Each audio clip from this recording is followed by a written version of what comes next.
All my senses are on fire. Let it beat above the floor. Only wanna get you higher. Salut les gens, c'est WeView de la Big Design et aujourd'hui on se retrouve pour un petit tuto express avec Amerzone sur comment importer des brushes sur Photoshop et comment reformer facilement un élément importé sur Photoshop. C'est ça. Alors on va tout de suite démarrer, donc on ouvre Photoshop pour importer les brushes. Donc c'est un tuto express, hein.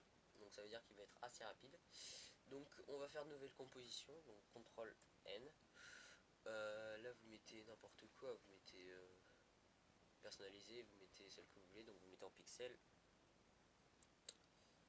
Là vous mettez n'importe quoi, c'est pas important.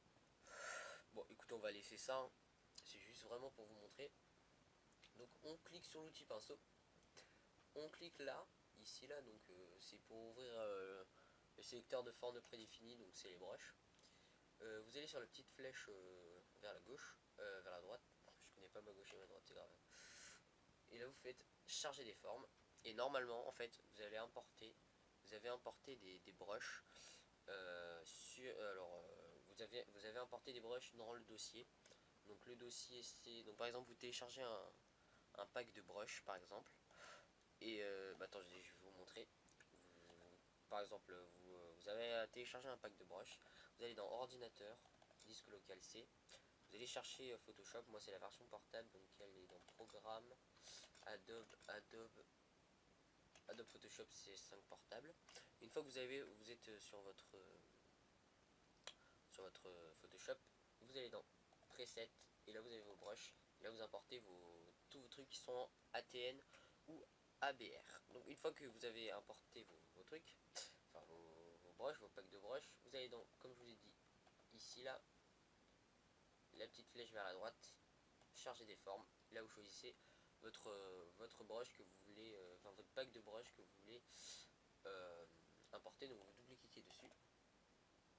Voilà, et là il est importé, donc vous descendez comme par là, et voilà, donc vous avez comme vous voyez, hop, voilà, donc comme vous voyez j'ai un nouveau pack, enfin des nouvelles brushes, et voilà. Donc ça c'était la petite astuce. Ensuite on va quitter. Non. Donc ce qu'on va faire, c'est qu'on va importer, donc ça c'était pour les brushes, hein. On va vite fait importer, donc vous allez faire CTRL L encore une fois. Ok, voilà. Ok, qu'est-ce que c'est? Ah voilà. On va enlever cette broche parce qu'elle est chiante.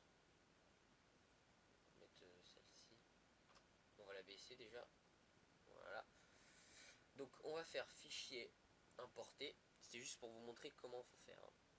Fichier importer. On retourne en arrière, on choisit n'importe quoi comme image. Donc par exemple notre logo. Voilà. Donc là comme vous voyez, vous avez modifié, vous avez votre forme prédéfinie, enfin voilà quoi. Et là vous vous dites mince, je voudrais la remodifier et enfin comment dire, la redimensionner, etc. Vous appuyez sur CTRL T et voilà, vous avez vous pouvez la modifier, l'agrandir, la déformer, la rotationner, etc. La déformer on peut pas. Pour la déformer c'est très simple. Vous allez dans édition, transformation, et là vous avez tous les modifications possibles, donc déformation, perspective.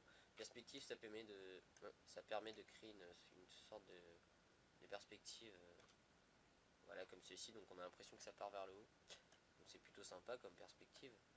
Voilà, surtout ça on va l'utiliser pour créer un reflet, mais ça ce sera dans une prochaine vidéo. Oui voilà. Donc le tutoriel est fini.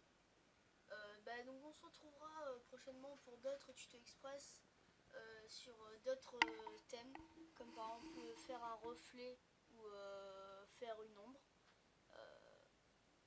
Donc voilà, ce sera tout pour aujourd'hui. À la prochaine. Ouais voilà, on se dit à plus tard pour une prochaine vidéo, et prenez bien soin de vous. Et